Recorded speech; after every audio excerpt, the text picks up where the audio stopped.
वक्फ bill पर मोदी शाह ने ऐसा क्या किया कि सड़क से संसद तक मुसलमानों के ठेकेदार एक्सपोज हो गए। वक्फ बिल पर संसद में अमित शाह का वो धमाकेदार भाषण जिसने हालात और जज्बात बदल दिए वक्फ पर। वक्फ बिल पर देश को शाहीन बाग बनाने की तैयारी, अमित शाह ने कौन सी चेतावनी दे दी कि होश उड़ गए। अमित शाह ने ऐसा क्या कहा कि अखिलेश यादव ने हाथ जोड़ दिए। सीएम योगी आदित्यनाथ को लेकर अमित शाह ने संसद में कौन सा बड़ा बयान दे दिया। और वक्फ बिल पर संसद में सबसे धाकड़ बहस का वो चैप्टर जो मिस किया तो पछताओगे। सबसे पहले इसका चैप्टर,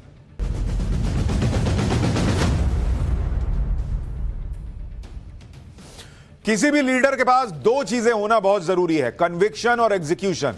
कन्विक्शन अपने विजन को लेकर और फिर एग्जीक्यूशन यानी उसे पूरा करना। प्रधानमंत्री नरेंद्र मोदी के पास दोनों है और उनकी सबसे बड़ी ताकत है उनके हनुमान कह लीजिए या कुछ और, अमित शाह। मोदी शाह की जोड़ी जब कोई काम करने का सोच लेती है तो फिर बॉस उसे रोकना नामुमकिन सा हो जाता है और वही इस वक्त वक्फ बिल के साथ हो रहा है। मुसलमान से उसका वोट लेने भर का मतलब रखने वालों ने ही मुसलमान को आज तक गरीबी में धकेल के रखा है। लेकिन जिन नरेंद्र मोदी को मुसलमान विरोधी कहा जाता है वही मोदी आज वो कर रहे हैं जो आजादी के बाद तुरंत हो गया होता तो मुसलमानों का ही फायदा होता, गरीब मुसलमान का फायदा होता। लेकिन खैर, तब ना सही अब सही।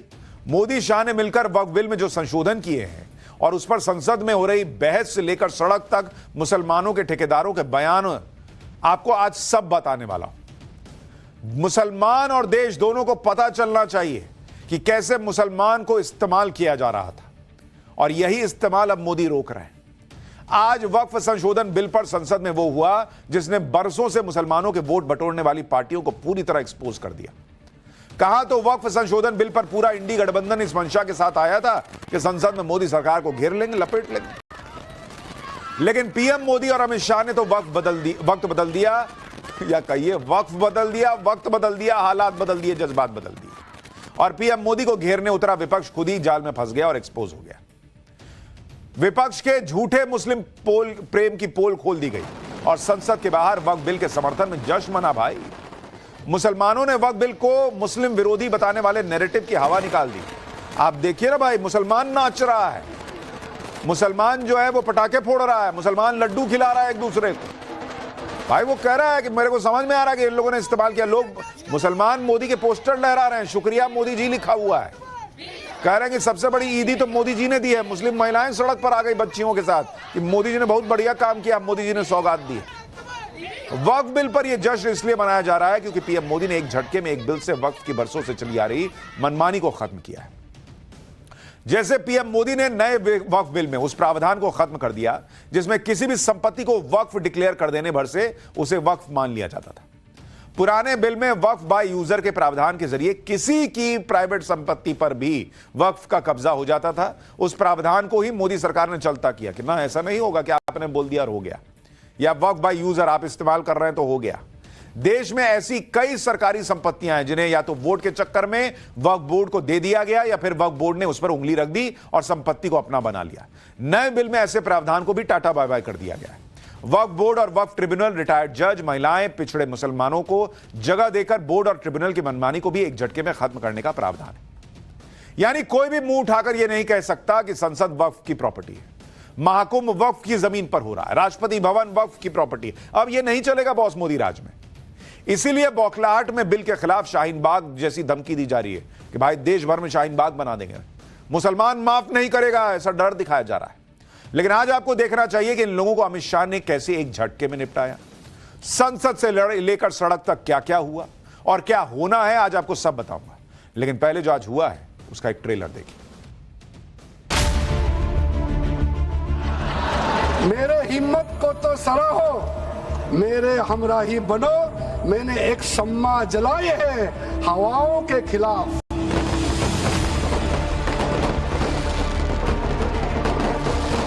ये कहना चाहता हूँ कि वक्फ बिल भाजपा के लिए वाटरलू साबित होगा, क्योंकि ऊपर से तो हाँ हाँ कह रहे हैं लेकिन अंदर ही अंदर बहुत सारे साथी सहमत नहीं है। हम बिल का सपोर्ट करते हैं और इससे मुसलमान को फायदा ही होगा। मोदी जी ने बहुत अच्छे बेस्ट काम करे। मोदी जी ने जो भी बिल निकाला जो समर्थन में हम उनका स्वागत कर रहे हैं। मोदी जी संघर्ष करो, हम तुम्हारे साथ हैं। मोदी जी जिंदाबाद, अगर ये कानून पास हो गया तो एसडीपीआई पूरे भारत में शाहीन बाग बनाएगी, ये हमारा अधिकार है। क्या धमकाना चाहते हो भाई? संसद का कानून है, सबको स्वीकार करना पड़ेगा।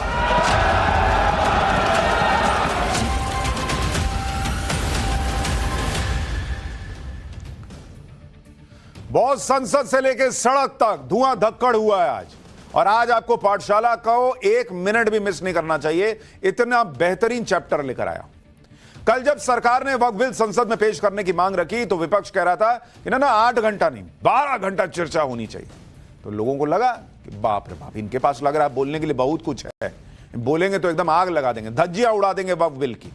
अरे बाप रे बाप, आप देखिए कल से लेकर आज तक वक्फ बिल के विरोध में विपक्ष कैसी कैसी बातें कर रहा है। सुनिएगा तो माथा पीट लीजिएगा।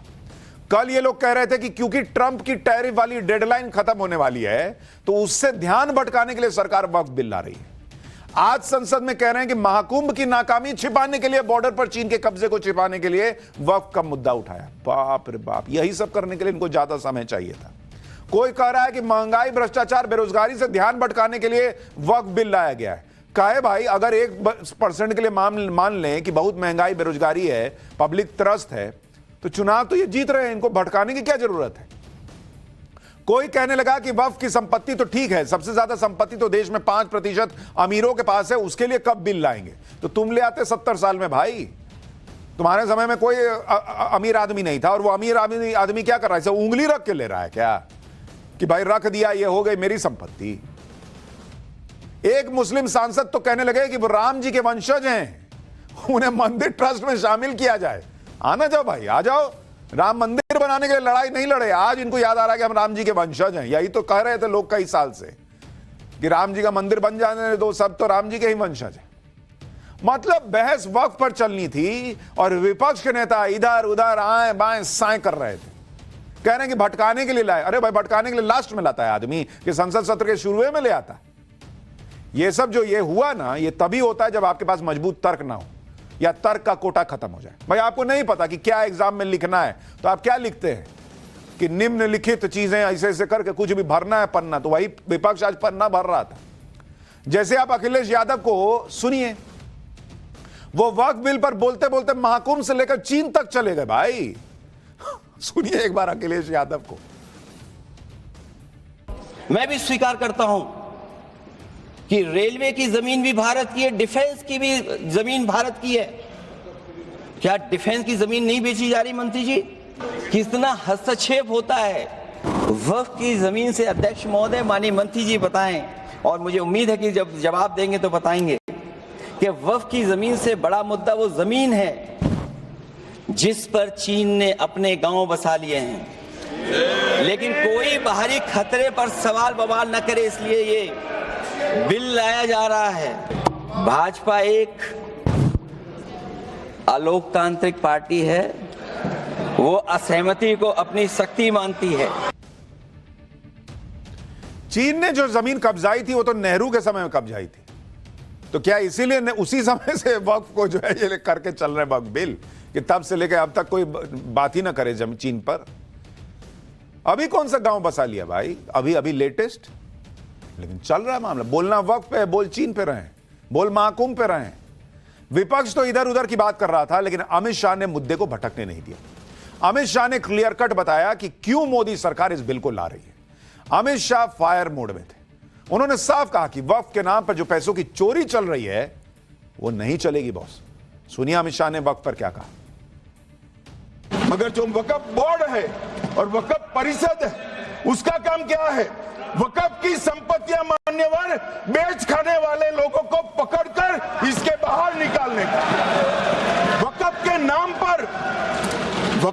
नाम पर औने पौने दाम में संपत्तियों को 100 साल तक किराए पे देने वाले लोगों को पकड़ना है। वक्फ का जो पैसा होता है, इनकम जो गिरती जा रही है, जिसके माध्यम से माइनॉरिटी का विकास करना है, माइनॉरिटी को आगे बढ़ाना है, इस्लाम धर्म की सारी धार्मिक संस्थाओं को पुख्ता करना है। ये पैसा जो चोरी होता है ना, उसको पकड़ने का काम वक्फ बोर्ड वक्फ परिषद करे। और मान्यवर वो चाहते हैं कि इनके राज में जो मिलीभगत चली वो चलती रहे, ये नहीं चलेगी। अमित शाह ने डंके की चोट पर कहा कि ये जो मिलीभगत चल रही है, ये वक्फ की प्रॉपर्टी का पैसा जो खा रहा है, जो गरीबों के काम में लगना था, गरीब मुसलमान की भलाई में लगना था, वो अब नहीं चलेगा। और आपको याद होगा पाठशाला में हमने बकायदा आपको रिसर्च के साथ बताया था कि सच्चर कमेटी तक बोल के गई थी, और आज का भी आकलन है कि 20,000 करोड़ की कमाई होनी चाहिए थी। वक्फ के पास इतनी संपत्ति है और होती है 200 करोड़ की कमाई। ये पैसा कहां जा रहा है? ये तो गरीब मुसलमान को पूछना चाहिए था कि वोट मेरा ले लिए भाई, ये पैसा मेरा कहां गया? लेकिन वो पैसा कौन लाने का इंतजाम कर रहा है? वो आदमी जिसको मुसलमान वोट नहीं देगा। ये लिख के ले लीजिए। जैसे अमित शाह ने पॉइंट टू पॉइंट बताया, वैसे ही बातें विपक्ष को करनी चाहिए थी। बताते ना बॉस पॉइंट टू पॉइंट कि ये तुम गलत कर रहे हो, ये आप गलत कर रहे हो, लेकिन विपक्ष ऐसा नहीं कर पाया। अखिलेश यादव तो वक्फ बिल पर बात करते करते बीजेपी के अध्यक्ष चुनाव तक चले गए। अखिलेश यादव ने कहा कि बीजेपी जो दुनिया की सबसे बड़ी पार्टी है, वो अपना अध्यक्ष तक नहीं चुन पा रही। इस पर अमित शाह ने अखिलेश यादव को 30 सेकंड में निपटा दिया। ऐसा निपटाया कि अखिलेश यादव हाथ जोड़ने लग गए। देखिए क्या हुआ वहां पर। जो पार्टी ये कहती हो कि दुनिया की सबसे बड़ी पार्टी है, अध्यक्ष महोदय वो अपना राष्ट्रीय अध्यक्ष नहीं चुन पाए अभी तक।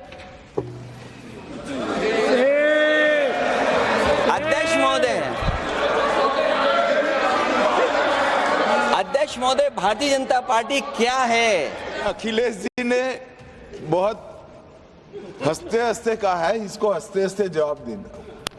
ये सामने जितनी पार्टियां हैं उनका राष्ट्रीय अध्यक्ष उन 5 लोगों को ही चुनना है परिवार के।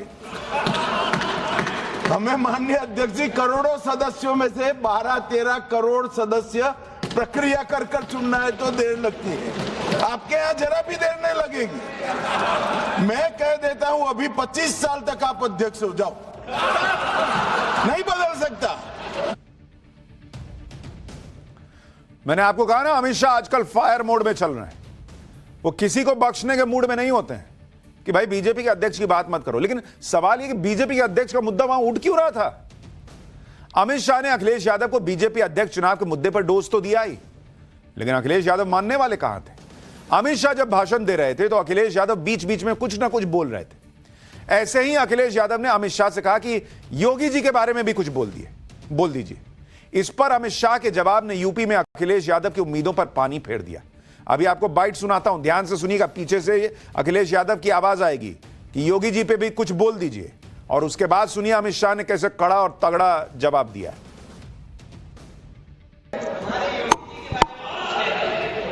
वो भी रिपीट होने वाले,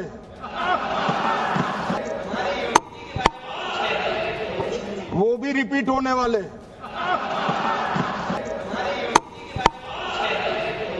वो भी रिपीट होने वाले। अखिलेश यादव कह रहे थे कि हमारे योगी जी के बारे में भी कुछ बोल दीजिए। अमित शाह ने कहा वो भी रिपीट होने वाले हैं। यानी जो अरविंद केजरीवाल से लेकर अखिलेश यादव तक माहौल बना रहे थे कि योगी आदित्यनाथ और अमित शाह की नहीं बन रही, योगी जी को निपटाने की तैयारी चल रही है, योगी जी की कुर्सी कभी भी जा सकती है, अमित शाह ने संसद में खड़े होकर कह दिया सबके सामने कि वो भी रिपीट होने वाले हैं 2027 में। एक लाइन में निपटा दिया बॉस। आज अमित शाह भयंकर फॉर्म में थे। अमित शाह फ्रंट फुट पर विपक्ष के सवालों के नैरेटिव का जवाब दे रहे थे। जब अमित शाह बोल रहे थे तो टीएमसी के भी कुछ सांसद शोर करने लगे। इस पर अमित शाह ने कहा कि ये लोग बंगाल विधानसभा चुनाव के कारण डरे हुए हैं, इन्हें शोर मचाने दो। और उसके बाद उन्होंने फिर छाती ठोककर कुछ कहा है, सुनिए जरा वो भी। भाई करने थोड़ा शांत हो जाइए। ये 26 के कारण डरे हुए और कुछ कारण नहीं। चुनाव जो है ना अक्टूबर में, बंगाल में आकर कहूंगा ये राजनीतिक हिसाब किताब का अखाड़ा नहीं है, छाती पर ठोक कर कहूंगा ज्यादा सीट आएंगे। यानी यूपी से लेकर बंगाल तक सब पर अमित शाह ने ताल ठोक कर कह दिया कि वहां जीतेंगे भी और ज्यादा सीटें भी लाएंगे। वक्फ बिल पर इस जबरदस्त बहस के बीच आज मोदी सरकार ने विपक्ष को अपनी बात रखने का हालांकि पूरा मौका दिया, लेकिन विपक्ष ने इस मौके को गवा दिया। संसद में विपक्ष यह बताने में फेल रहा कि कैसे वक्फ बिल संविधान के खिलाफ है। बताते ना बॉस, कैसे यह बिल इस्लामिक परंपराओं के खिलाफ है, वो भी नहीं बताए। कैसे यह बिल मुसलमानों के अधिकार छीन लेगा, नहीं बता पा रहे हैं। कैसे यह बिल मुसलमानों की मस्जिद और कब्रिस्तान छीलेगा, कहां लिखा है यह भी नहीं बता रहे। सोचिए, ये लोग वो नेता हैं जो मुसलमानों को चुनाव में यह भरोसा देते हैं कि हमें वोट दो यार भर भर के, हम तुम्हारे लिए संसद में नरेंद्र मोदी से लड़ेंगे। लेकिन जब मौका आया तो अपनी बात रख नहीं पाए। कैसे रखेंगे? कोई फैक्ट होगा तब ना रखेंगे।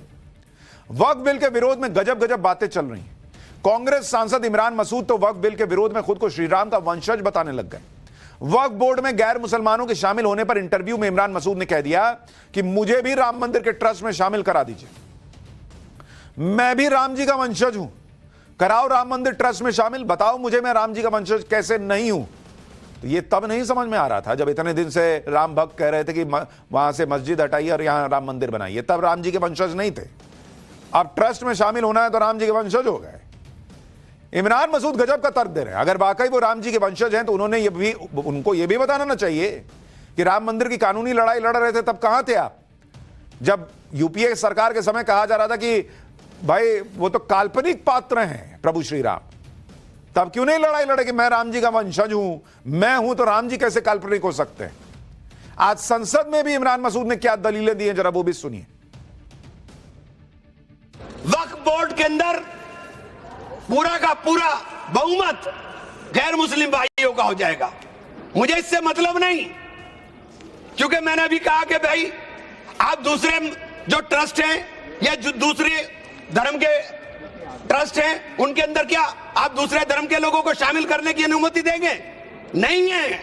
काशी विश्वनाथ ट्रस्ट है उत्तर प्रदेश के अंदर, उसका अध्यक्ष पदेन अध्यक्ष जिलाधिकारी होता है, लेकिन उसमें एक क्लॉज लिखा है कि अगर किसी समय कोई जिलाधिकारी मुसलमान होगा तो उससे नीचे का या उससे ऊपर का अधिकारी उसका पदेन चेयरमैन होगा। इधर वक्फ बिल पर मोदी सरकार ने विपक्ष के एक एक नैरेटिव के धागे खोले, उधर वक्फ के नाम पर मुसलमानों को भड़काने वालों को आज अमित शाह ने करारा जवाब दिया। वक्फ बिल पर अमित शाह जब बोल रहे थे तो किसी सदस्य ने कहा कि अल्पसंख्यक इस कानून को नहीं मानेंगे। बॉस अमित शाह एकदम फायर मोड में आ गए, भड़क गए। अमित शाह ने संसद में कहा कि संसद का बनाया कानून है, मानना होगा सबको। सुनिए अमित शाह को।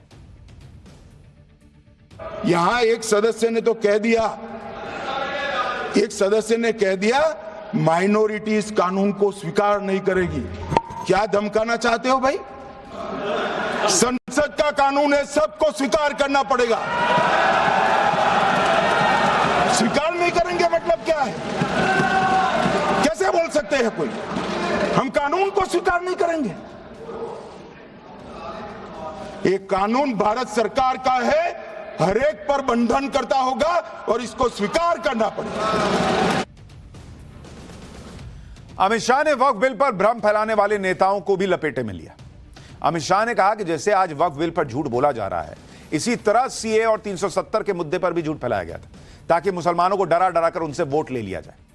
अमित शाह ने याद दिलाया ये फैक्ट ताकि मुसलमान को समझ में आए भाई कि ये लोग तुमको झूठ बोल के खाली सड़क पे लाने की कोशिश करते हैं। सुनिए अमित शाह ने क्या बताया। सीए आया कि मुसलमानों की नागरिकता चली जाएगी। जिन जिन ने भाषण किया है, एक मुसलमान की नागरिकता गई है तो बता दो। मुसलमान भी जानता है। और मैं तो आपके माध्यम से देश के मुसलमानों को अपील करना चाहता हूं, मान्यवर, मैंने बहुत झेला है।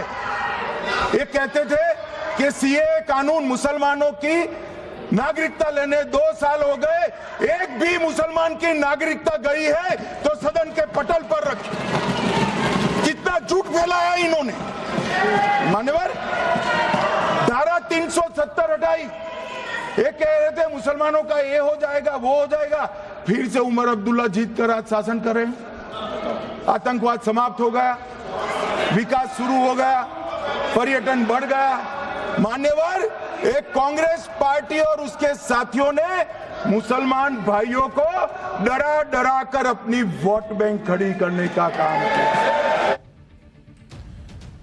बॉस ये बात तो मुसलमान को समझनी है कि कौआ कान ले गया, कौआ कान ले गया, कब तक कौए के पीछे दौड़ना है ये आपका फैसला है बॉस, या फिर सीधे सीधे अपना कान चेक करना है, फैक्ट पर बात करनी है। 370 आएगा, 370 हटेगा तो कश्मीर बर्बाद हो जाएगा, मुसलमान बर्बाद। रिकॉर्ड हो रहा है बॉस, वहां पर रिकॉर्ड पर्यटन हो रहा है। सीए आएगा तो नागरिकता चली जाएगी। किसकी नागरिकता गई? मोदी सरकार आ जाएगी, मुसलमान खत्म है। कितने मुसलमान मर गए बॉस? ऐसा माहौल था कि बाप रे बाप, मोदी आएंगे तो 10 साल में पता नहीं खत्म ही हो जाएगा मुसलमान। कब तक कौए के पीछे दौड़ोगे भाई? कान चेक करना शुरू करो। यह वक्फ आपके लिए टेस्ट है, चेक करो कि कान है कि नहीं, क्योंकि विपक्ष आपको कौए के पीछे दौड़ाता रहेगा। आप यह भी देखिए कि इस देश में रेलवे और डिफेंस के बाद सबसे ज्यादा जमीन वक्फ बोर्ड के पास है। वक्फ के पास करीब 8,72,000 प्रॉपर्टी है, जिसकी कीमत 1,20,000 करोड़ रुपए है। यह जमीन करीब 9 लाख एकड़ है। इस जमीन से हर साल करीब 20,000 करोड़ की कमाई होनी चाहिए थी। हो कितनी रही है? 200 करोड़ की, यानी 19,800 करोड़ रुपए का सालाना नुकसान है। इतने में तो कितने मुसलमानों के अस्पताल बन जाते, स्कूल बन जाते, लेकिन कोई बोलने को तैयार नहीं। इस तरफ वक्फ बिल को लेकर यह भी माहौल बनाया जा रहा है कि इसके जरिए मुसलमानों के धार्मिक मामलों में दखल दिया जा रहा है, शरीयत में दखल दिया जा रहा है। जबकि आज वक्फ संशोधन बिल पर सफाई देते हुए मोदी सरकार ने बताया कि वक्फ बिल पूरी तरह संपत्तियों के मैनेजमेंट से जुड़ा बिल है। केंद्रीय अल्पसंख्यक मंत्री किरण रिजिजू ने बिल को लोकसभा में पेश करते हुए जो बताया, आपको सुनना चाहिए। ये वक्फ बोर्ड का जो प्रावधान किसी मस्जिद, किसी मंदिर, किसी धार्मिक स्थल का व्यवस्था का कोई लेना देना नहीं है। ये सिंपली एक प्रॉपर्टी का मैनेजमेंट का विषय है।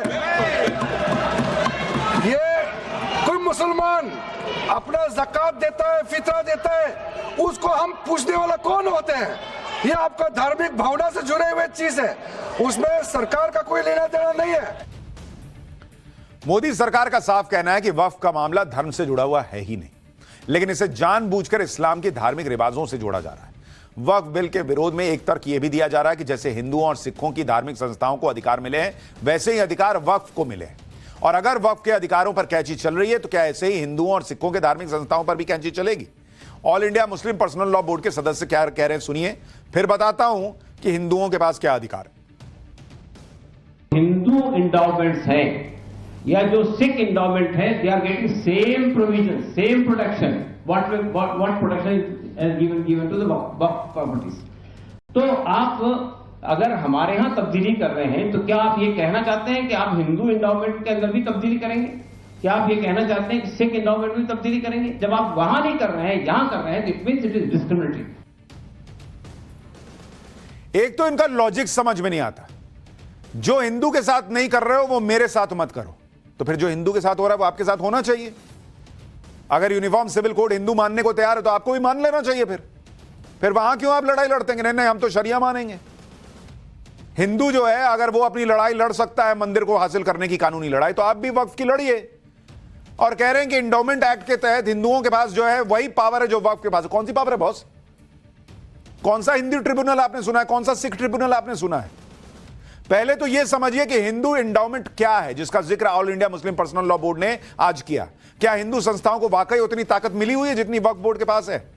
दरअसल हिंदू मंदिरों के मैनेजमेंट के लिए कई राज्यों में कानून है, जैसे कर्नाटक में Hindu religious institutions and charitable endowments act 1997।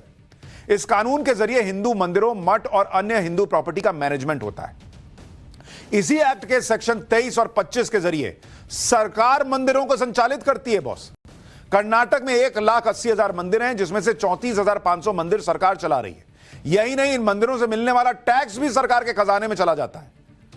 आप बोलिए भाई, पैसा ले रही है ना सरकार हिंदू मंदिरों का? बोलिए कि जो वक्फ की प्रॉपर्टी से पैसा आएगा वो सरकार ले ले, तब वहां हिंदू वाला हिसाब नहीं चाहिए, वहां अपना वाला हिसाब चाहिए।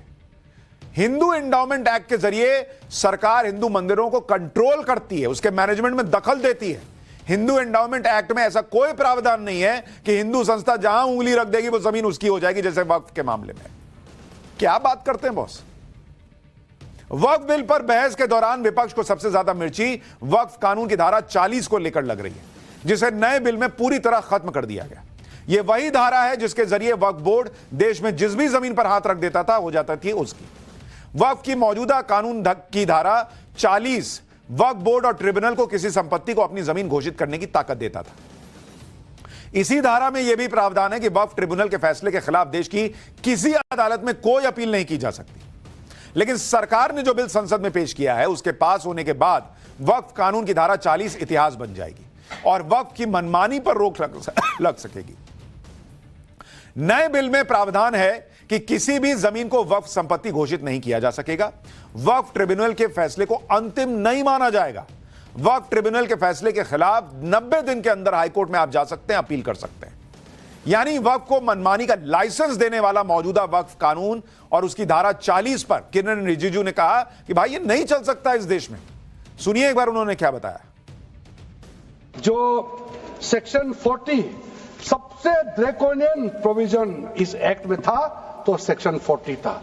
सेक्शन 40 के तहत वक्फ बोर्ड, आप लोग बार बार कहते हैं ना ये ऐसा नहीं है, ऐसा ही है। सेक्शन 40 में किसी भी जमीन को आप वक्फ प्रॉपर्टी डिक्लेयर कर देता था, वो प्रॉपर्टी को हमने हटा दिया है।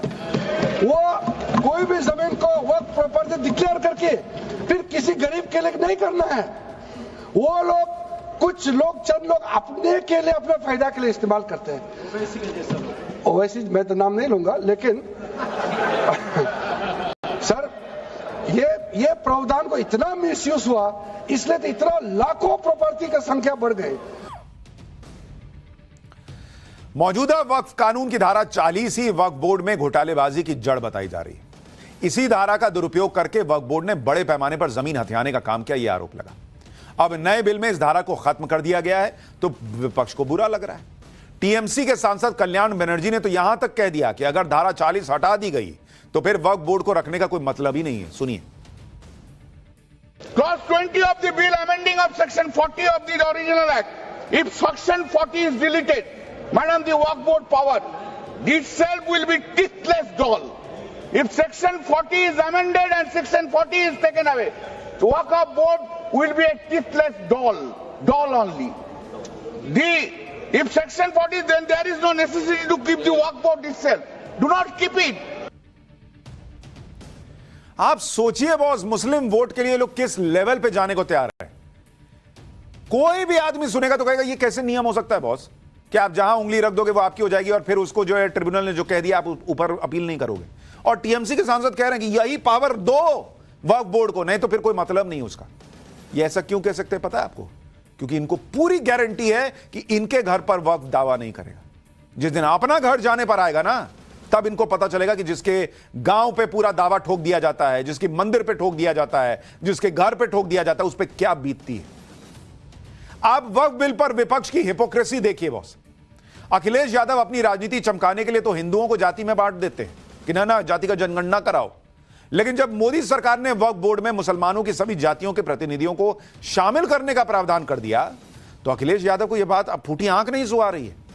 सुनिए अखिलेश यादव क्या कह रहे हैं, जो कह रहे हैं कि वक्फ बिल के जरिए सरकार मुसलमानों में बंटवारा कर देना चाहती है। सुनिए एक बार। वक्फ बिल भाजपा के लिए वाटरलू साबित होगा, क्योंकि ऊपर से तो हाँ हाँ कह रहे हैं, लेकिन अंदर ही अंदर बहुत सारे साथी सहमत नहीं है। वक्फ बिल जो लेकर के आए, कोई उम्मीद लेकर के नहीं आ रहा है। ये सोची समझी रणनीति का हिस्सा है, क्योंकि इनका जो बोर्ड बिखर गया है, ये मुस्लिम में भी बंटवारा चाहते हैं। मुस्लिम इस्लाम धर्म में कहीं बंटवारा नजर नहीं आता है, लेकिन इनकी कोशिश है कि इस बिल के माध्यम से हम मुस्लिम भाईचारा में भी बंटवारा करते हैं। समाजवादी पार्टी इस बिल का विरोध करती है, वोट पड़ेगा तो हम इसके खिलाफ वोट डालने जा रहे हैं। आप सोचिए बॉस, इनको मुसलमानों में कोई बंटवारा दिख नहीं रहा है, हिंदुओं में जाति के हिसाब से बात चलती है। बहुत ज्यादा दूर मत जाइए, शिया और सुन्नी के बीच कोई बंटवारा नहीं है। उस सीरिया में जो मारे जा रहे हैं वो कौन है, किस बात के लिए मारे जा रहे हैं? शियाओं के साथ क्या होता है आपको पता नहीं है? सब पता है इन लोगों को। कितने ही इतने ऐसे मुसलमान हैं जो कहते हैं कि वो तो शिया को मुसलमान मानने को तैयार नहीं है, और अखिलेश यादव खड़े होकर कह रहे हैं मुसलमानों में कोई बंटवारा नहीं है। बॉस, ये तो मोदी सरकार करना चाह रही है। अखिलेश समेत पूरे विपक्ष ने वक्फ का विरोध किया तो इसकी बड़ी वजह उनका वोट बैंक तो है। एक वजह यह भी है कि पीएम मोदी का विरोध करना है। पीएम मोदी कोई भी सुधार करें या रिफॉर्म करें, उसका विरोध करना फैशन बन गया है। यही बात आज संसद में वक्फ बिल पर चर्चा के दौरान जेडीयू नेता और केंद्रीय मंत्री ललन सिंह ने भी कही। ललन सिंह ने कहा कि अगर आपको पीएम मोदी का चेहरा पसंद नहीं है तो कोई फर्क नहीं पड़ता, क्योंकि जनता को पीएम मोदी पसंद है। आप मोदी जी को कोस रहे, अरे भाई मोदी जी का चेहरा अगर आपको पसंद नहीं आता है तो मत देखिए मोदी जी की तरफ, उनके अच्छे काम का प्रशंसा करिए, यही काम करिए। लेकिन मोदी जी ने जो आज काम किया 2013 में, जो आपने पाप किया था, उस पाप को समाप्त करके आज मोदी जी ने पारदर्शिता लाने का काम उसमें किया है। आपको क्या दिक्कत हो रहा भाई? हाँ, ये अलग बात है कि आपको मोदी जी पसंद नहीं है तो नहीं है, तो मत रहे, लेकिन देश की जनता मोदी जी को पसंद करती है और इसलिए मोदी जी पारदर्शिता के साथ समाज के हर तबके के लिए काम करने का काम करते हैं। संसद में लालू यादव की पार्टी आरजेडी भी वक्फ बिल का विरोध कर रही है, लेकिन वक्फ बिल पर चर्चा के बीच लालू यादव का एक पुराना वीडियो वायरल हो रहा है। 2010 के इस वीडियो में लालू यादव वक्फ को लेकर कठोर कानून बनाने की बात कर रहे थे और खुद मान रहे थे कि वक्फ बोर्ड के नाम पर जमीन कब्जे की बड़ी लूट चल रही है। आप लालू यादव का यह पुराना वीडियो देखिए, वो खुद कह रहे हैं भाई कि कठोर कानून बनाओ, वक्फ बोर्ड में सुधार की जरूरत है। देखिए एक बार। कानून बनाना चाहिए बहुत कड़ा। सारी जमीनें हड़प ली गई है, चाहे सरकारी हो या गैर, उसमें जो काम करने वाले लोग हैं सब बेच दिया है। प्राइम लैंड, ऐसा नहीं है कि कोई खेती वाली जमीन है। पटना के डाक बंगला पर जितनी प्रॉपर्टी थी, ये सब पर अपार्टमेंट बन गया, सब लोगों ने लूट लाट लिया है। आगे से खैर आप तो लाइए, इसको पास हम लोग कर देते हैं संशोधन आपका, लेकिन आगे से कड़ाई के साथ जो भी बल्लियां बना रहे हैं। यानी लालू यादव खुद चाहते थे कि वक्फ बोर्ड की लूट के खिलाफ कड़ा कानून बने, लेकिन अब मोदी, पीएम मोदी सख्त कानून लेकर आ रहे हैं तो उनकी पार्टी इसका विरोध कर रही है। लालू यादव के इस पुराने बयान का जिक्र अमित शाह ने भी किया। अमित शाह ने कहा कि लालू यादव की जो ख्वाहिश कांग्रेस पूरी नहीं कर पाई, वो तो मोदी जी ने पूरी कर दी। सुनिए। भविष्य में आप कड़ा कानून लाइए और ये जो चोरी करने वाले लोग हो उनको जेल की सलाखों के पीछे। अब सब लालू प्रसाद की इच्छा इन्होंने तो पूरी नहीं की, नरेंद्र मोदी जी ने पूरी कर दी। ये लालू जी ने कहा था एक कड़ा कानून लाइए। वक्फ का जाल कैसे फैलता जा रहा है, इसका भी जिक्र आज संसद में हुआ। किरण रिजिजू ने कहा कि अगर यह संशोधन नहीं लाया गया होता ना, तो संसद भवन पर भी वक्फ बोर्ड दावा ठोक देता, एयरपोर्ट्स पर भी दावा कर देता। क्या देश में हालत बनती, आप सोचिए अगर यह कानून ना आता। सुनिए एक बार किरण रिजिजू को। 2013 में वक्फ पे यूजर जो आपने प्रावधान डाला, उसके बाद 1970 से एक केस चल रहा था दिल्ली के अंदर में। दिल्ली के अंदर में हमारे सीजीओ कॉम्प्लेक्स है, पार्लियामेंट बिल्डिंग है, कई प्रॉपर्टीज है, और इसको वक्फ बोर्ड, दिल्ली वक्फ बोर्ड ने क्लेम किया कि ये वक्फ प्रॉपर्टीज है। उसके बाद ये केस चल रहा था अदालत में। उस समय यूपीए सरकार ने पूरा सारा जमीन को डी नोटिफाई करके वक्फ बोर्ड को दे दिया। 123 प्रॉपर्टी। अगर आज हम ये संशोधन लेके नहीं आते तो जिस सदन में हम बैठे हैं, ये पार्लियामेंट बिल्डिंग, इसको भी क्लेम किया जा रहा था। एयरपोर्ट, बसंत विहार। आप सोचिए बॉस, अगर ये नहीं रुकता तो कहां जाके रुकता। और टीएमसी के लोग कह रहे हैं कि अरे बाप रे बाप, ये पावर छीन ली तो फिर वक्फ बोर्ड का मतलब क्या रह गया। विपक्ष तो अपने वोट बैंक के लिए वक्फ बिल का विरोध कर रहा है, लेकिन संसद के बाहर मुस्लिम संगठन भी मुसलमानों को भड़काने में पीछे नहीं है। All India Muslim personal law board कह रहा है कि वक्फ बिल के विरोध में देशव्यापी अभियान छेड़ देंगे, वक्फ बिल लाने वालों का हुक्का पानी बंद करवाएंगे। मौलाना कह रहे हैं कि वक्फ बिल पास हुआ तो पूरे देश को शाहीन बाग बना देंगे। महमूद मदनी कह रहे हैं कि वक्फ बिल किसी कीमत पर मंजूर नहीं है, लड़ाई जारी रहेगी। वक्फ बिल मुसलमानों के लिए जीने और मरने का सवाल है। यानी वक्फ के विरोध में मुसलमानों को भड़काने का काम अब नेक्स्ट लेवल पर लेके जा रहे हैं लोग।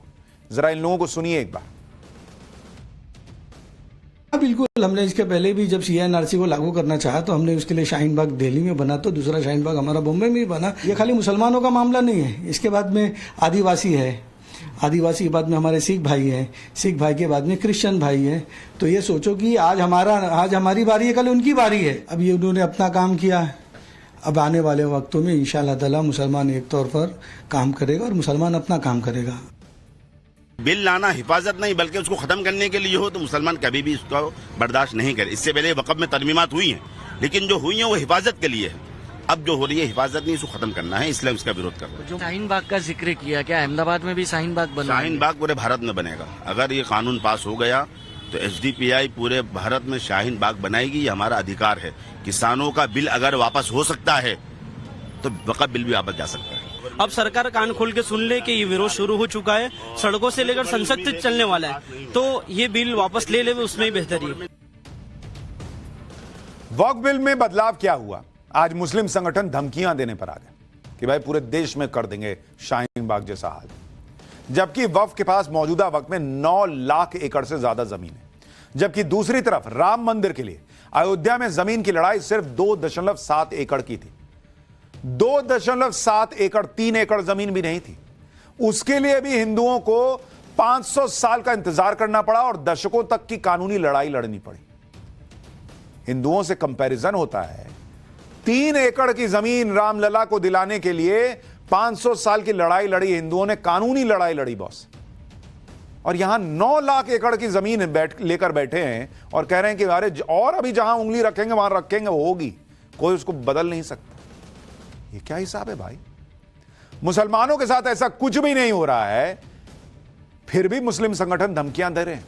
अगर मुस्लिम संगठनों को लगता है कि उनकी जमीन छीनी जा रही है तो कानूनी लड़ाई लड़िए, जैसे करोड़ों हिंदू इस देश में लड़ते हैं। आप देखिए कि एक तरफ तो तमाम मुस्लिम संगठन और पूरा विपक्ष शोर मचा रहा है कि वक्फ बिल तो बहुत हार्ड है, लेकिन बरसों से वक्फ की मनमानी के खिलाफ कानूनी लड़ाई लड़ रहे विष्णु शंकर जैन कह रहे हैं कि मोदी सरकार जो वक्फ बिल लाई है वो तो बहुत सॉफ्ट है, इसको तो और कठोर होना चाहिए था।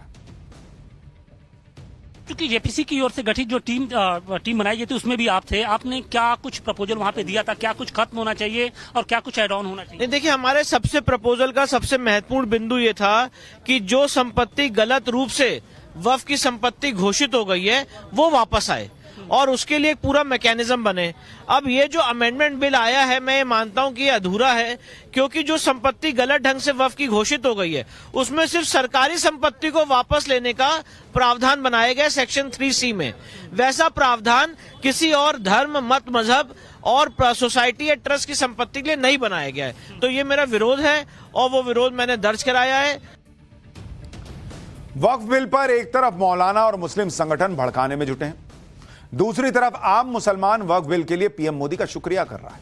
वक्फ बिल आज संसद में पेश हुआ और उस पर चर्चा हुई तो देश के अलग अलग इलाकों में मुसलमानों ने जश्न भी मनाया।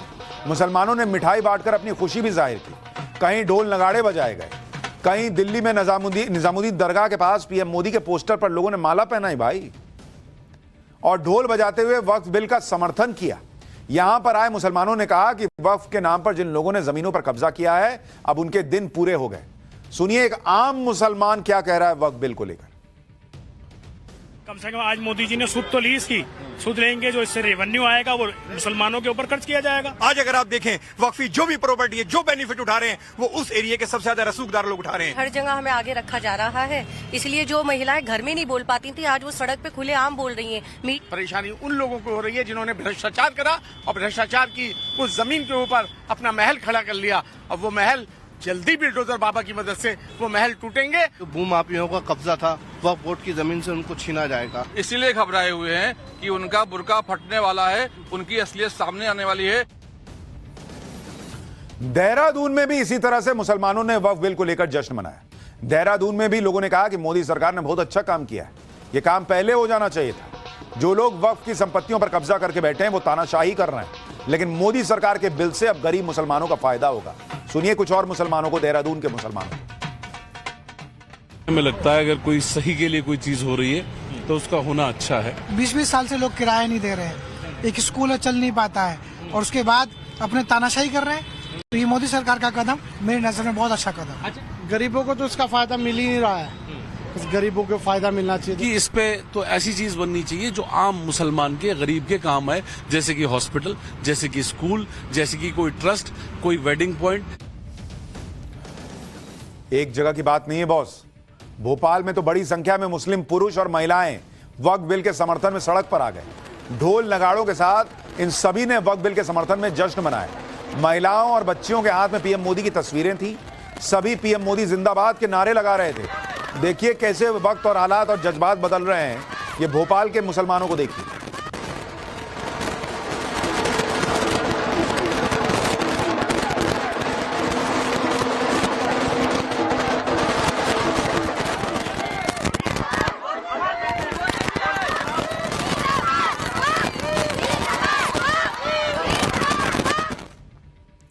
भारत में पीएम मोदी ने वक्फ बोर्ड की मनमानी को इतिहास बनाने की तैयारी कर ली है।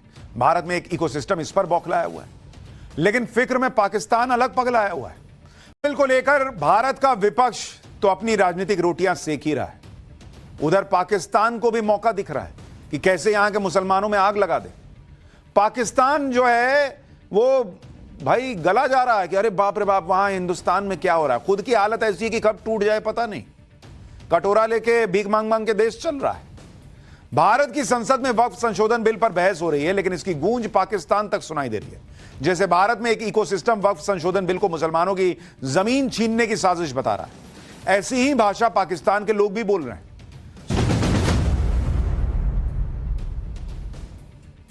पिछले 48 घंटे से भारतीय सेना के एक वीडियो ने धूम मचा रखी है। यह भारतीय सेना में शामिल किया गया नया एंटी टैंक म्यूनिशन ड्रोन है, जो दिखने में भले ही छोटा सा है, लेकिन बड़े से बड़े टैंक को उड़ा सकता है। हाल ही में इस छोटे से ड्रोन ने ऐसा धमाका किया कि देखने वालों को यकीन नहीं हो रहा कि यह छोटा सा आत्मघाती ड्रोन किसी टैंक को भी उड़ा सकता है। इस वीडियो में 400 ग्राम विस्फोटक से टारगेट को हिट करता हुआ यह दिखाया गया है ड्रोन। इस ड्रोन का नाम कामिकाजी एफपीवी ड्रोन रखा गया। यह हमले से पहले अपने टारगेट की पहचान करता है और इसके तुरंत बाद ब्लास्ट कर देता है। इंडियन आर्मी को इस ड्रोन को बनाने का आइडिया रूस यूक्रेन युद्ध से आया। दरअसल रूस यूक्रेन युद्ध में इस ड्रोन ने बहुत तबाही मचाई। रूस के सैनिकों पर हमला करने के लिए अमेरिका ने भर भर कर यूक्रेन को इस ड्रोन की सप्लाई की, क्योंकि भाई आदमी की जान बच जाती है, ड्रोन जाता है, फट जाता है, हो गया काम। दूसरी तरफ रूस ने भी यूक्रेन के ठिकानों को चुन चुनकर इसी ड्रोन से उड़ाया। लेकिन इंडियन आर्मी ने खास तौर पर इस हथियार को पाकिस्तान बॉर्डर पर तैनात दुश्मनों और कश्मीर में घुसपैठ करने वाले आतंकियों के लिए तैयार करवाया। इस ड्रोन को स्वदेशी तकनीक से भारत की एजेंसी डीआरडीओ ने तैयार किया है। आगे बढ़ने से पहले आपको इस छोटे से हथियार की बड़ी ताकत की एक झलक दिखाता हूं।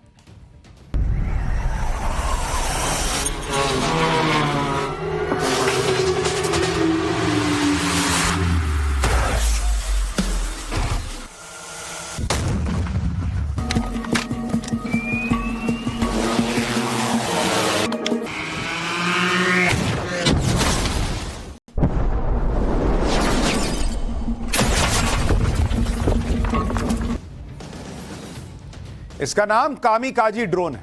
कायदे से तो कामकाज ड्रोन होना चाहिए था, बहुत काम का ड्रोन है। आगे बढ़ने से पहले आपको कामिकाजी एफपीवी ड्रोन की कुछ खासियतें बता देता हूं। एफपीवी ड्रोन का मतलब होता है फर्स्ट पर्सन व्यू ड्रोन, यानी ये ड्रोन अपने टारगेट की लाइव तस्वीरें ऑपरेटर को भेजता है। इसके बाद इसे ब्लास्ट की कमांड दी जाती है, मतलब वो खुद ही दूर से देख रहा है, या अच्छा दिख गया, यहीं दिख गया, मारो इसको। आमतौर पर ड्रोन ऑपरेट करने के लिए एक कमांड सेंटर की जरूरत पड़ती है, लेकिन इसे दुश्मन के इलाके के महज 3 से 5 किलोमीटर की दूरी से कहीं से भी आप ऑपरेट कर सकते हैं। यह ड्रोन एंटी टैंक म्यूनिशन यानी विस्फोटक लेकर जा सकता है। इस पर टारगेट के हिसाब से विस्फोटक की मात्रा तय की जाती है। भारतीय सेना में 100 कामिकाजी ड्रोन शामिल करने का टारगेट है। इसमें 5 ड्रोन सेना में शामिल हो भी चुके हैं, बाकी 95 अगले कुछ दिनों में शामिल हो जाएंगे। एक ड्रोन की कीमत मात्र 1,40,000 रुपए, यानी जितने में आजकल आपका आईफोन आता होगा उससे सस्ते में यह ड्रोन जाके वहां काम कर देगा। इस प्रोजेक्ट को अगस्त 2024 में शुरू किया गया था और 6 महीने के अंदर इसकी डिलीवरी भी शुरू हो गई। आपको दिखाता हूं कि यह छोटा सा ड्रोन किस तरह एक टैंक को तबाह कर सकता है। यह तस्वीर देखिए, यह रूस यूक्रेन युद्ध के दौरान एक टैंक पर हमले का वीडियो है। इसमें यह कामाकाजी ड्रोन पहले अपने टारगेट की अच्छी तरह पहचान करता है, इसके बाद टैंक के अंदर घुसकर ब्लास्ट हो जाता है। ये देखिए, गया और ब्लास्ट हो गया। इस ब्लास्ट में इस टैंक के अंदर बैठे सैनिक और टैंक का पूरा सिस्टम तबाह हो गया। एक और वीडियो देखिए, इसमें ड्रोन एक बंकर में छुपे हुए यूक्रेन के सैनिक की पहचान करता है और इसकी लाइव फुटेज ये देखिए, जो ये ड्रोन में घुस रहा है, यहां देखिए सैनिक बैठा हुआ है, ये लाइव फुटेज उसके कैमरा से दिख रही है। ये देखिए, भाई पीछे उधर देख रहा है, उसको पता ही नहीं पीछे से मौत आ रही है। रूसी ऑपरेटर इस ड्रोन को ब्लास्ट की कमांड देता है, जिससे बंकर में मौजूद यूक्रेनी सैनिक मारे जाते हैं। रूस के सैनिकों को सबक सिखाने के लिए यूक्रेन ने भी इसी ड्रोन का इस्तेमाल किया था। इस तस्वीर में यूक्रेन के इलाके में रूसी सैनिक घूमते हुए दिखाई दे रहे हैं, जिनके ऊपर इस तरह के ब्लास्ट किए गए, जिससे सैनिक मारे गए। आपको जानकर हैरानी होगी कि भारतीय सेना कामिकाजी ड्रोन की एक पूरी सीरीज पर काम कर रही है। इसमें 5 किलोमीटर से लेकर 1000 किलोमीटर तक दूर बैठे हुए दुश्मन को खत्म करने वाले ड्रोन तैयार किए जा रहे हैं। कुछ दिन पहले भारतीय सेना ने लंबी दूरी के लिए खरगा कामिकाजी ड्रोन को शोकेस किया था। यह हल्के वजन का ऐसा ड्रोन है जो 1000 किलोमीटर की दूरी पर बैठे दुश्मन को तबाह कर सकता है। इसके लिए डीआरडीओ और नेशनल एरोस्पेस लेबोरेटरीज यानी एनएएल ने मिलकर स्वदेशी कामिकाजी ड्रोन बनाने का फैसला किया। रूस यूक्रेन युद्ध के दौरान सैनिकों का कम से कम इस्तेमाल करने के लिए दोनों देशों ने इसी कामिकाजी ड्रोन का इस्तेमाल किया था। इसके अलावा इजरायल ने गाजा में बैठे हमास के आतंकियों को ठिकाने लगाने के लिए इसी कामिकाजी ड्रोन से अटैक किया था। यह मानव रहित ड्रोन हर तरह के टारगेट पर जाकर नष्ट हो जाता है। इस ड्रोन की सबसे खास बात यह है कि दुश्मन के रडार और डिफेंस से बचकर टारगेट पर हमला कर सकता है। और सबसे बड़ी बात, ह्यूमन लाइफ बचाता है। भाई, आपका सैनिक बच रहा है क्योंकि वो दूर बैठा है और वहीं से जाके ब्लास्ट कर दे रहा है। लंबी दूरी के टारगेट को तबाह करने वाले खरगा कामिकाजी ड्रोन को भी दूसरी खासियतें भी आपको बताता हूं। यह ड्रोन लगातार 9 घंटे तक उड़ान भर सकता है। 1000 किलोमीटर के टारगेट के लिए इस नए कामिकाजी ड्रोन की लंबाई 2.8 मीटर और विंग स्पैन करीब 3.5 मीटर रखा गया है। इसका वजन 120 किलोग्राम है और यह 25 किलोग्राम विस्फोटक अपने साथ ले जा सकता है। एक बार टारगेट की पहचान हो जाने के बाद कंट्रोलर इसे हिट करने की कमांड दे सकता है। यह 180 किलोमीटर प्रति घंटे की अधिकतम गति के साथ 1000 किलोमीटर तक लगातार उड़ान भर सकता है। इसकी उड़ान के लिए 30 हॉर्स पावर वाले वेंकेल इंजन को स्वदेशी तकनीक से तैयार किया गया है। सबसे खास बात यह है कि जीपीएस के काम नहीं करने पर भी यह ड्रोन टारगेट को तबाह कर सकता है। टारगेट को नेविगेट करने के लिए इसमें भारतीय नाविक यानी नेविक सिस्टम भी लगाया गया है। अगले कुछ सालों में इसे भारतीय सेना में शामिल करने का टारगेट रखा गया है। अब जो अगला हथियार आपको दिखाने जा रहा हूं, उसे देखकर आप कहेंगे कि यह क्या बच्चे का खिलौना उठा के लाए हो क्या? लेकिन यह खिलौना नहीं है भाई, यह इंडियन आर्मी के लिए तैयार किया गया नैनो ड्रोन है। यह देखिए, ऐसा चुन्नू सा, इसका नाम है दूत MK1। इसका वजन 250 से 350 ग्राम भर है। सबसे खास बात यह है कि इसे आने वाले दिनों में निगरानी के साथ साथ हमला करने वाली तकनीक से लैस किया जाएगा। इसमें ऐसा एक्सप्लोजिव रखा जाएगा या विस्फोटक रखा जाएगा जो दुश्मन को ढूंढकर उस पर हमला कर देगा। इस ड्रोन का इस्तेमाल किसी बिल्डिंग में छुपे हुए दुश्मनों को ढूंढने के लिए किया जाएगा। आपको याद होगा 2008 में मुंबई आतंकवादी हमले में ताज होटल में किस तरह से आतंकी घुस गए थे। तब सुरक्षा एजेंसीज को यह पता करना बड़ा मुश्किल हो रहा था कि होटल के अंदर आतंकियों की लोकेशन क्या है, आम लोग कहां छुपे हुए। अगर यह ड्रोन उस समय होता तो हमारे कई जवानों की जान बच सकती थी। आप इस ड्रोन को छोटे पैकेट में बड़ा धमाका कह सकते। देख रहे हैं, इतना चुन्नू सा तो है ही, पॉकेट में रख के लेके चल दीजिए। वैसे डीआरडीओ अगले 10 साल में 5000 से ज्यादा अनमैन्ड एयर व्हीकल बनाने वाला है, यूएवी, और यह इंडियन आर्मी को सौंपने की तैयारी कर रहा है। अभी भारत को अमेरिका और इजरायल से इस तरह के हथियार खरीदने पड़ रहे हैं। नैनो ड्रोन टेक्नोलॉजी में भी भारतीय सेना एक पूरी सीरीज तैयार कर रही है। 250 ग्राम से भी कम वजन का भाई ड्रोन दिखा दो। ये देखिए, आपको जानकर हैरानी होगी कि ये जो ड्रोन है इसका वजन तो 100 ग्राम भी नहीं, 50 ग्राम भी नहीं भाई, 33 ग्राम का 33 ग्राम का ड्रोन है। इसका नाम ब्लैक हॉर्नेट ड्रोन है। यह दिखने में भले ही बहुत छोटा है, लेकिन समय आने पर दुश्मन के गढ़ में घुसकर एक लाइव वीडियो और लोकेशन की जानकारी दे सकता है। इसमें एक ताकतवर हाई डेफिनेशन कैमरा भी लगा है जो रियल टाइम लाइव तस्वीरें आपको दिखाएगा। ये देखिए, यह ड्रोन 20 किलोमीटर प्रति घंटे की रफ्तार से करीब 25 मिनट तक उड़ान भर सकता है।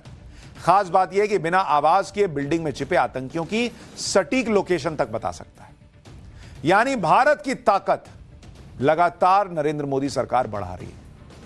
पाठशाला में अगली क्लास, पेटीएम के नाम पर ठगी करने वाला वो गैंग जिसने करोड़ों का चूना लगा दिया। आप भी पेटीएम इस्तेमाल करते हैं तो ये चैप्टर जरूर देख लीजिएगा, कहीं आपका अकाउंट खाली ना हो जाए।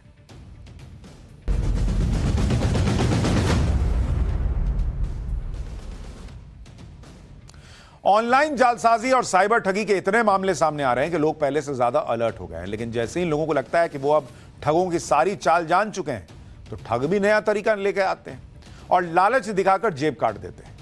आज आपको अहमदाबाद से आई खबर दिखाता हूं। गुजरात के इन ठगों का कारनामा सुनेंगे तो माथा पकड़ लेंगे। अहमदाबाद में पुलिस ने एक ऐसे गिरोह का भंडाफोड़ किया है जो पेटीएम के नाम पर ठगी कर रहा था। ये लोग खुद को पेटीएम का अधिकारी बताते थे। 10 से ज्यादा शहरों में इन्होंने जाल बिछा रखा था। 500 से ज्यादा लोगों को शिकार बना चुके, करीब 2 करोड़ रुपए की धोखाधड़ी कर चुके थे। अहमदाबाद से यह पूरा स्कैम कैसे चल रहा था, इसकी एक एक डिटेल आपको बताऊंगा, लेकिन पहले इन आरोपियों के चेहरे गौर से देख लीजिए।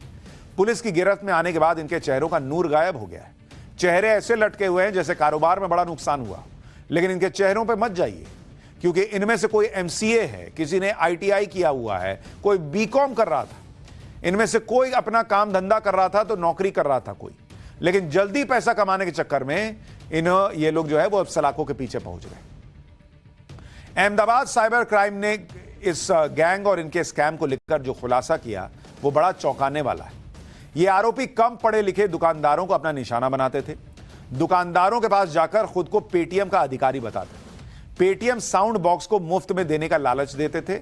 इसी लालच के बहाने दुकानदारों के फोन लेते थे और मोबाइल बैंकिंग ऐप डाउनलोड करके पिन नंबर हासिल कर लेते थे। बाद में दुकानदारों के अकाउंट से पैसे अपने खाते में ट्रांसफर कर लेते थे और इन पैसों को ऑनलाइन गेमिंग साइट्स में निवेश करते थे। पेटीएम साउंड बॉक्स वही मशीन होती है जो कि आपने अक्सर दुकानों पर रखी देखी होती होगी। जब भी कोई पेटीएम के जरिए पेमेंट करता है तो उसमें से आवाज आती है कि आपके अकाउंट में इतना पैसा आ गया है, तो भाई दुकानदार को पता चल जाता है पैसा है। अब चूंकि जो दुकानदार कम पढ़े लिखे हैं, उनको इतनी जानकारी नहीं, वो चेक नहीं कर सकते कि सामने वाला मोबाइल में जो दिखा रहा है वो सच है भी या नहीं। पेमेंट होते ही साउंड बॉक्स से आवाज आती है और पता चल जाता है कि कितने रुपए का पेमेंट हुआ है। इसलिए साउंड बॉक्स का इस्तेमाल रेडी पर सब्जी बेचने वाले से लेकर एसी कार बेचने के शोरूम तक सब जगह हो रहा है। लेकिन जो दुकानदार इन साउंड बॉक्स के लिए पेमेंट नहीं करना चाहते थे, वही इन ठगों के जाल में फंस गए। दरअसल पेटीएम कंपनी अपने इन साउंड बॉक्स के लिए 999 रुपए चार्ज करती है। जो दुकानदार एक साथ पेमेंट नहीं कर सकते, उन्हें हर महीने 150 रुपए चार्ज करके भी मशीन दी जाती है। इस बात का फायदा स्कैमर्स ने उठाया और दुकानदारों को यही साउंड बॉक्स फ्री में देने का लालच दिया। जो भी दुकानदार स्कैमर्स की इस चाल में फंसा, उसका खाता कुछ दिनों में खाली हो गया। ये आरोपी तब गिरफ्त में आए जब इन्होंने गुजरात के वासणा के जयेश भाई देसाई को अपना शिकार बनाया। जयेश भाई के खाते से इस गैंग ने 5,99,000 रुपए निकाल लिए। लेकिन जयेश भाई ने साइबर क्राइम में शिकायत की और पूरा गैंग सलाखों के पीछे पहुंच गया। यह पूरा गिरोह कैसे काम करता था वो भी आपको बताता हूं। इस गिरोह का मास्टरमाइंड ब्रिजेश पटेल है, जिसने आईटीआई किया हुआ है। ब्रिजेश पटेल पहले पेटीएम कंपनी में सेल्स और मार्केटिंग का काम कर चुका था।